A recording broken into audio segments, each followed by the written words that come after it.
செலுக்க ஓரணையாய் நமக்குமே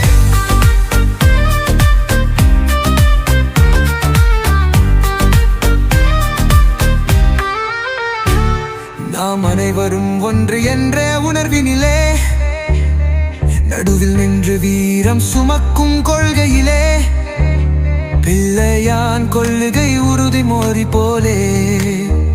வழிநடத்த வருவார் தாயகத்தின் தீபமே. ஒற்றுமை நாயாக பமிரார் பிள்ளையார் தூரிமை பெருளா பிள்ளையார் தனித்துவம் தமிழரின் அடையாளம் அதை பாதுகாக்கும் அவன் போராளி தனிமை சூழர் ஒற்றுமை